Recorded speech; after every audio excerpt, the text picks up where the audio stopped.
Assalamualaikum warahmatullahi wabarakatuh. Perkenalkan, saya Heri Yugo Prayadi SP3 MOR, salah satu dosen tetap di program studi pendidikan jasmani sekolah dasar atau yang disingkat PJSD. Pada kesempatan ini saya akan memaparkan salah satu mata kuliah yang saya ambil, yaitu pengembangan ekstrakurikuler olahraga sekolah dasar. Sebagai dosen, saya telah menerapkan tridharma perguruan tinggi yang terdiri dari pengajaran, penelitian, dan pengabdian. Mata kuliah pengembangan ekstrakurikuler olahraga sekolah dasar berbobot 2 SKS, terdiri atas 1 SKS teori dan 1 SKS praktek. Mata kuliah ini dirancang untuk membekali mahasiswa dalam mengembangkan program ekstrakurikuler olahraga di sekolah. Ekstrakurikuler olahraga merupakan kegiatan yang dilakukan untuk mengembangkan bakat dan minat siswa dalam bidang olahraga. Mata kuliah ini membahas tentang pengertian dan tujuan ekstrakurikuler, bentuk-bentuk ekstrakurikuler, perencanaan, pelaksanaan, dan evaluasi program ekstrakurikuler, dasar-dasar melatih cabang olahraga, dan menyusun program latihan cabang olahraga baik secara teoritis maupun praktis. Saya menggunakan sistem pengajaran DIA, delivery, di mana saya menyediakan beragam materi pembelajaran untuk membantu mahasiswa belajar secara mandiri sehingga materi yang diberikan dapat diterima dengan baik oleh mahasiswa, yang berupa beberapa konten, diantaranya adalah ada sapaan ataupun kalimat pengantar dari dosen, pokok materi, media teks dalam bentuk PDF, media video, presentasi atau PPT, link artikel ilmiah atau URL, ada kuis, ada tugas individu ataupun kelompok, dan ada forum diskusi dalam setiap pertemuan melalui learning management system. Interaksi, yaitu kegiatan tatap muka antara dosen dan mahasiswa untuk membahas materi kuliah yang dilakukan di kelas untuk mencapai capaian pembelajaran. Yang terakhir, assessment, yaitu memberikan tugas terstruktur yang direncanakan, misalnya membahas suatu artikel kuis dan menyelesaikan kasus guna mengukur kemampuan mahasiswa dalam menerima materi pembelajaran secara objektif. Saya terlebih dahulu akan menjelaskan mengenai capaian pembelajaran atau biasa disingkat CPR, mata kuliah pengembangan ekstrakurikuler olahraga sekolah dasar ini. CPR ini kemudian akan diturunkan menjadi capaian pembelajaran mata kuliah atau yang sering disingkat dengan CPMK, yang kemudian CPMK ini akan dijabarkan menjadi sub CPMK, di mana seluruh capaian pembelajaran telah sejalan dengan profil lulusan program studi. Adapun capaian pembelajaran ini terdiri dari 4 aspek, yaitu sikap, keterampilan umum, dan pengetahuan. Sikap masuk pada poin pertama, bertakwa kepada Tuhan Yang Maha Esa dan mampu menurunkan sikap religius. Selanjutnya, keterampilan khusus masuk ke poin pertama, yakni mampu menyusun program ekstrakurikuler olahraga di sekolah dasar dan mampu merancang program latihan, komponen kondisi fisik untuk anak sekolah dasar. Selanjutnya di keterampilan umum ada di poin ketiga, yakni mahasiswa mampu mengimplementasikan pemikiran logis dan inovatif dalam konteks pengembangan sesuai dengan bidang keahliannya. Yang terakhir, pengetahuan masuk ke dalam poin 3, yakni menguasai konsep pengembangan ekstrakurikuler olahraga sekolah dasar, memahami prinsip-prinsip latihan, komponen latihan, dan komponen kondisi fisik dalam program ekstrakurikuler.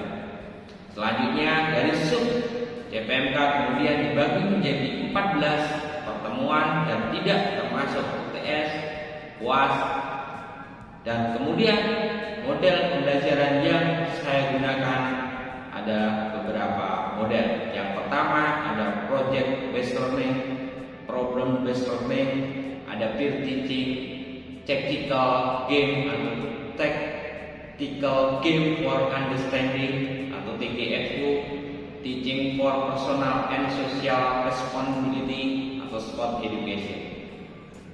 Referensi wajib yang pertama Yuyun Ariwibowo dan Fitria Andriani dengan judul buku pengembangan ekstrakurikuler olahraga sekolah penerbit UNY Press.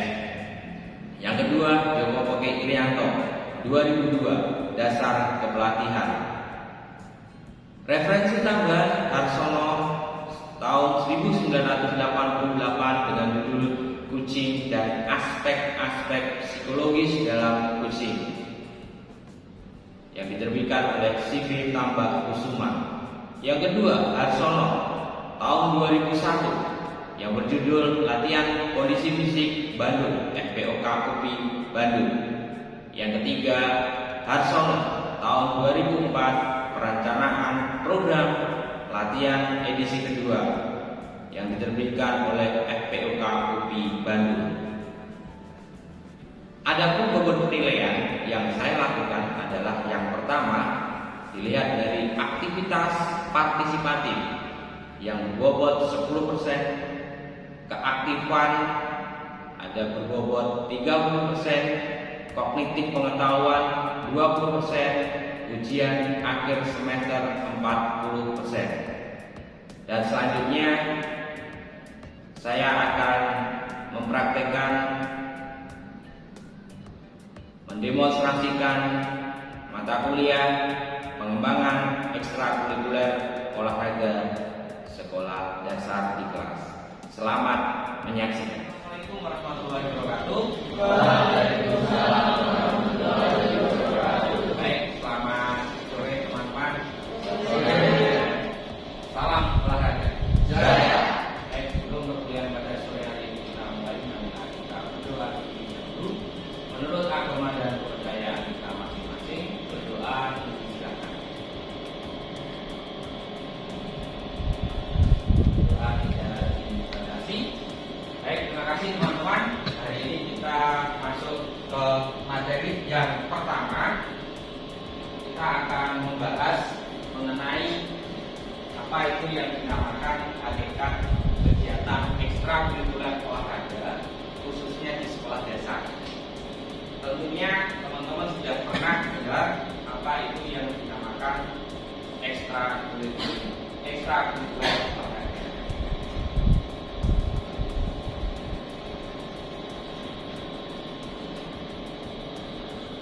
Oke, secara spesifik ya, mengenai pendidikan formal, jalur pendidikan ini meliputi yang pertama itu adalah kegiatan intrakurikuler.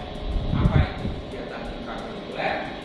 Yaitu kegiatan intrakurikuler itu mencakup kegiatan proses belajar mengajar dengan label mata pelajaran, pemberian waktu, serta penyebaran kelas serta satuan pengajaran. Misalnya pembelajaran matematika, bahasa Indonesia, bahasa Inggris, dan pendidikan jasmani. Jadi untuk kegiatan intrakurikuler ini adalah kegiatan yang memang sudah terjadwal. Ya, seperti kalau di level perkuliahan, kalian ya seperti mata kuliah fisiologi manusia, itu kan sudah terjadwal di hari Senin pukul 15.20 sampai pukul 17. Itu adalah kegiatan intrakurikuler. Pendidikan formal yang kedua yaitu adalah kegiatan kokurikuler. Apa itu kokurikuler?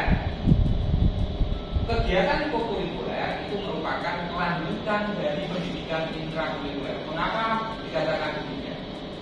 Sebab pendidikan kokurikuler ialah pendidikan di luar jam pelajaran yang memiliki tujuan mendalami materi serta lebih menghayati materi yang telah dipelajari pada waktu kegiatan intrakurikuler. Ada yang bisa menyebutkan contoh dari kegiatan kokurikuler?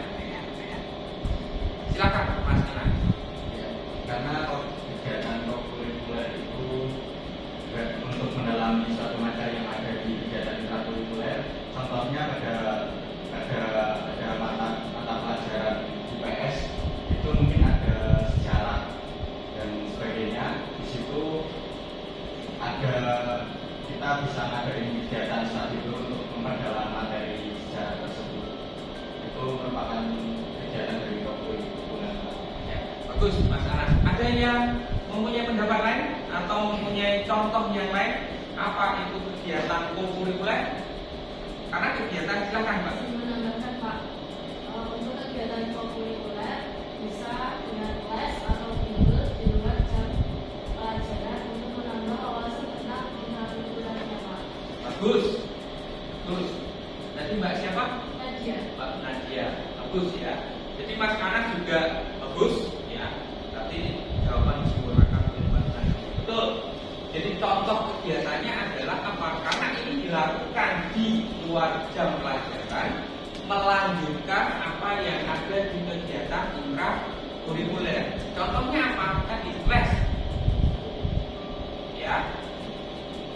Sekarang kan di sekolah-sekolah, di sekolah dasar khususnya setelah jam pelajaran, ya di sekolah tersebut pasti nanti akan melaksanakan apa itu yang dinamakan kegiatan kokurikuler, yaitu dengan memperdalam materi-materi yang disampaikan di dalam kegiatan intrakurikuler ataupun di mata pelajaran yang sudah terjadwal di kegiatan intrakurikuler. Itu ya. Nah, sekarang apa itu kegiatan ekstrakurikuler? Ada yang bisa memberikan pendapat? Silakan Mas.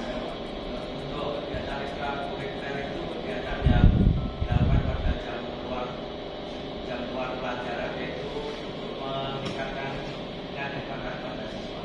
Bagus. Mas siapa tadi? Mas. Oke. Ada yang bisa menyempurnakan kalimat dari Mas Afif? Silakan Mbak.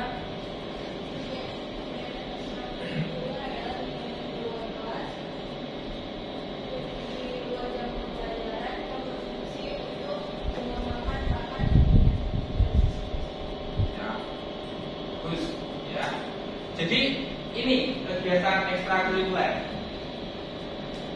Ya, tadi sudah semuanya hampir mendekati benar. Apa itu pengertian dari kegiatan ekstrakurikuler? Kegiatan ekstrakurikuler adalah kegiatan yang dilakukan di luar jam sekolah yang berfungsi untuk apa? Mewadahi dan mengembangkan potensi, minat dan bakat siswa sesuai dengan passion masing-masing. Misal kalau dari kalian, pastinya passion kalian adalah di bidang olahraga. Tapi belum tentu juga, karena di bidang olahraga itu juga ada yang passionnya senang ke bidang seni, ke bidang penalaran dan lain-lain. Itu tergantung dari passion masing-masing. Kalau memang kalian, saya tahu background kalian berasal dari olahraga, tentunya passion kalian itu adalah di kegiatan ekstrakurikuler olahraga. Jadi seperti itu. Kita ulangi, pengertian kegiatan ekstrakurikuler adalah kegiatan yang dilakukan di luar jam sekolah yang berfungsi untuk mewadahi dan mengembangkan potensi, minat dan bakat siswa. Oke. Berikutnya manfaat kegiatan ekstrakurikuler. Yang pertama adalah menjadi media untuk menggunakan waktu luang secara positif. Kenapa? Karena dilakukan di luar jam pelajaran. dan dilaksanakan oleh sekolah ataupun institusi. Pastinya itu adalah untuk menggunakan waktu luang secara positif. Ya. Jadi seperti itu untuk manfaat kegiatan ekstrakurikuler yang pertama. Yang kedua, menjadi media bagi peserta didik untuk menyalurkan energi secara positif. Daripada nanti ada peserta didik yang misalkan hanya setelah pulang dari sekolah nongkrong dan lain sebagainya, lebih baik mereka dimasukkan atau diikutkan di dalam kegiatan ekstrakurikuler, tidak hanya ekstrakurikuler. Karena di sekolah dasar ekstrakurikuler itu banyak sekali, tergantung dari kemampuan sekolah tersebut. Ya, jadi kalau yang wajib pastinya kalian tahu. Ada yang tahu ekstrakurikuler wajib yang ada di sekolah dasar? Silakan Mbak. Pramuka. Betul. Ekstrakurikuler yang wajib dilaksanakan di sekolah dasar adalah ekstrakurikuler pramuka. Itu ekstrakurikuler wajib. Jadi semuanya harus. Yang ketiga, untuk meningkatkan kebugaran jasmani peserta didik. Jelas.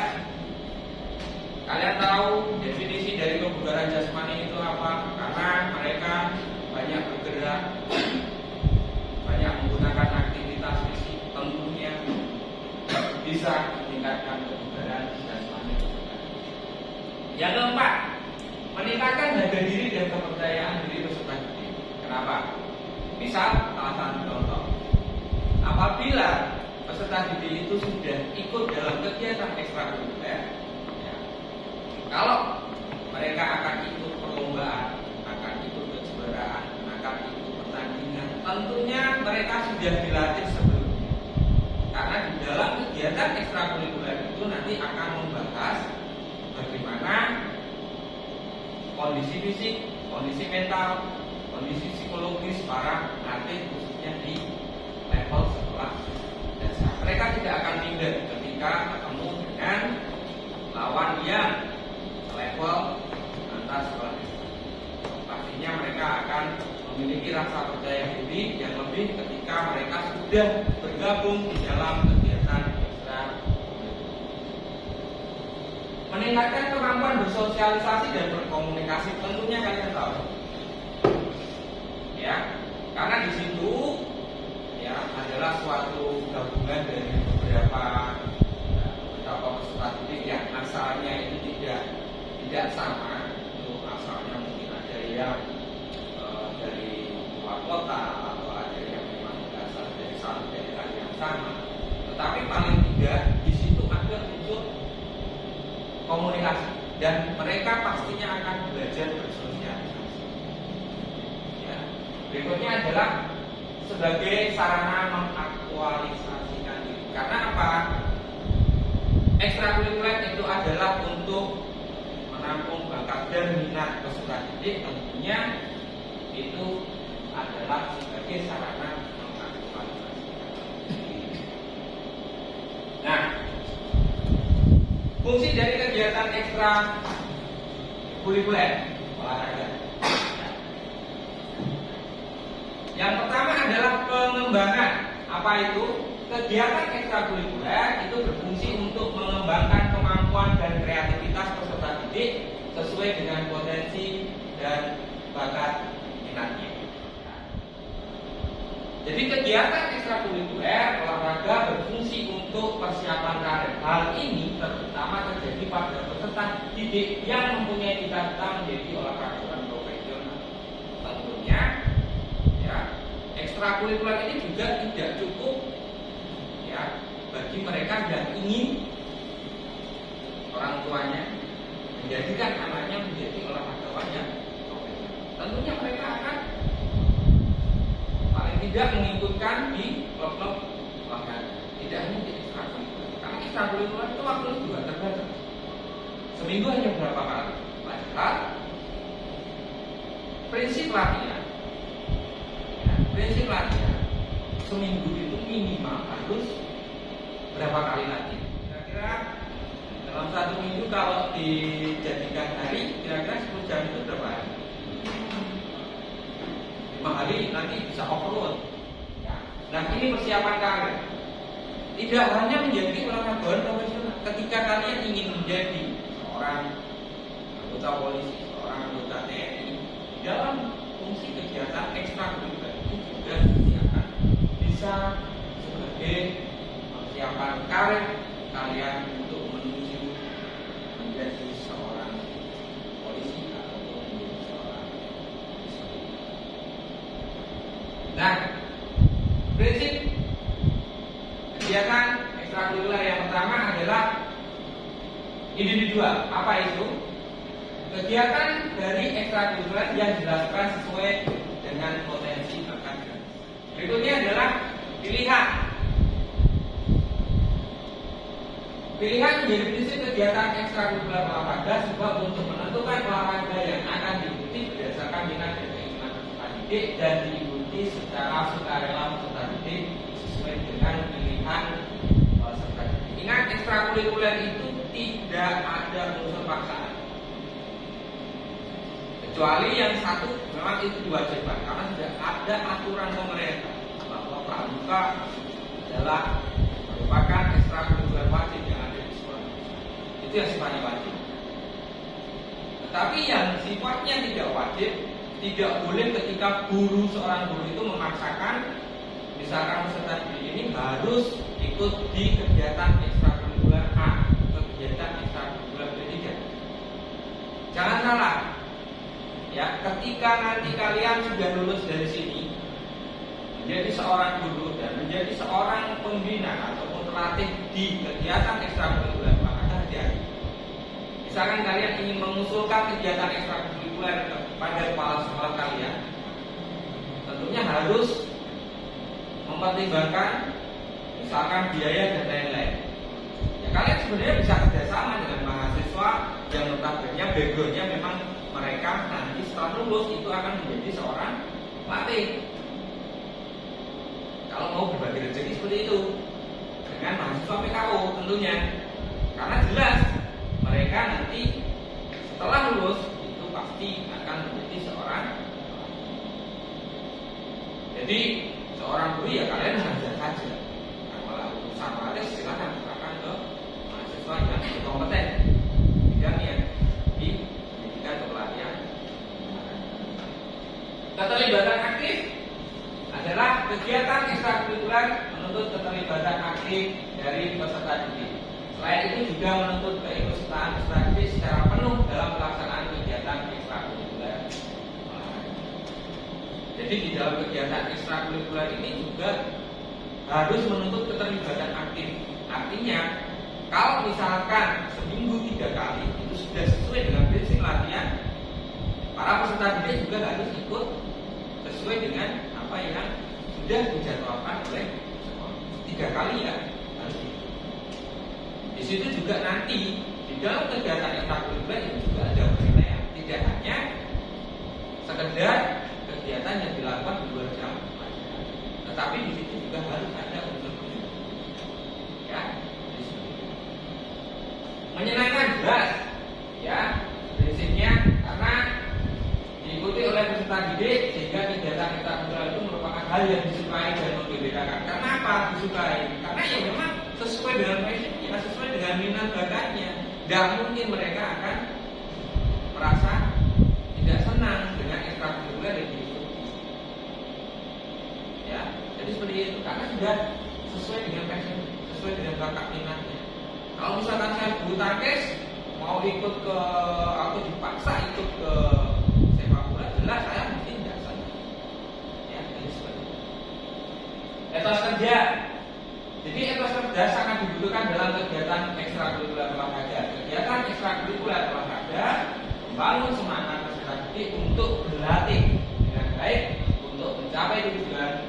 Tujuan dalam kegiatan ekstrakurikuler olahraga berupa pencapaian prestasi puncak sehingga etos kerja menjadi hal yang sangat penting. Yang terakhir adalah kemanfaatan sosial. Kegiatan ekstrakurikuler dapat membawa manfaat bagi lingkungan sosial. Misalnya terdapat kegiatan sosial, peserta kegiatan ekstrakurikuler, olahraga berkumpul dan membantu kegiatan tersebut secara kolektif, baik di lingkungan sekolah maupun di lingkungan masyarakat. Nah, ini adalah contoh-contohnya jenis kegiatan ekstrakurikuler. Ini dilihat dari ekstrakurikuler yang seni bela diri, ada karate, ada silat, ada taekwondo, ada gulat, ada tarung derajat, ada kempo, wushu, capoeira, dan jiu-jitsu. Ini yang bersifat seni bela diri. Tetapi nggak mungkin nanti ya kalian bisa menyelenggarakan kegiatan ekstrakurikuler sendiri, karena saya yakin di sekolah dasar, khususnya di sekolah dasar negeri, biayanya juga tidak. Ya. Karena kalau misalkan kalian mendatangkan seorang pelatih, tentunya di sekolah itu kan harus membayar setiap kali datang. Nah, itu yang tadi. Yang kedua, ini adalah musik, ada band, paduan suara, orkestra, drum band, marching band, akapela, angklung, ada nasyid, qasidah, dan karawitan. Dan yang ketiga, di sini ada ekstrakurikuler seni tari dan peran, ada chip leader, ada modern guide, ada tarian tradisional dan teater. Dan di sini ada ekstrakurikuler seni media, ada jurnalis, majalah dinding, masjid, atau radio komunikasi, fotografi, dan sebagainya. Di sini yang perlu diperhatikan, ya ini sebagai contoh saja. Sebenarnya tidak harus ini. Masih banyak yang boleh kalian lakukan atau boleh kalian selenggarakan. Tidak hanya sebatas sepak bola, bola basket, bola voli, futsal, tenis meja, bulu tangkis, renang, biliar, bridge, dan tidak hanya sebatas ini. Boleh nanti kalian menyelenggarakan. Karena apa? O2SN sering di sekolah dasar ya. Kan ada O2SN di level sekolah. Ya nanti kalian coba mengakomodasi ataupun berkomunikasi dengan kepala sekolah untuk mempersiapkan para peserta didiknya untuk menghadapi O2SN. Kira-kira pertandingannya apa, perlombaannya apa, cabangnya apa, harus dipersiapkan. Oleh sebab itu silakan nanti dari kalian bisa berkomunikasi dengan kepala sekolah apabila kalian sudah lulus dan menjadi. Nah ini ekskul lainnya, ada komputer, otomotif, pramuka,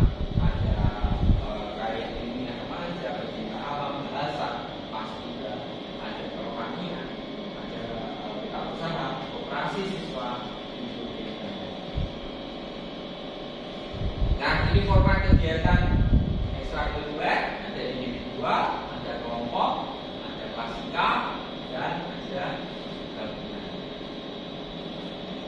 Pelaksanaan kegiatan ekstrakurikuler, yang pertama kegiatan ekstrakurikuler yang bersifat rutin, spontan, dan keteladanan dilaksanakan secara langsung oleh guru, konselor, dan tenaga kependidikan di sekolah ataupun madrasah. Yang kedua, kegiatan ekstrakurikuler yang terprogram. Jadi ada dua pelaksanaan kegiatan ekstrakurikuler. Ada yang rutin dan ada yang terprogram. Dilaksanakan sesuai dengan sasaran, substansi kegiatan, waktu, tempat, dan pelaksanaan sebagaimana yang telah direncanakan. Cukup, teman-teman. Mungkin untuk pertemuan pada kesempatan ini cukup. Kita sudah membahas tentang hakikat dari kegiatan ekstra. Ada pertanyaan teman-teman? Silakan. Cukup? Baik, terima kasih atas perhatiannya. Kita tutup, kita akhiri dengan berdoa terlebih dahulu. Tempat sudah sempurna. Berdoa menurut agama dan kebudayaan masing-masing di sana. Berdoa tidak dibatasi. Dari saya cukup sekian. Selamat sore. Assalamualaikum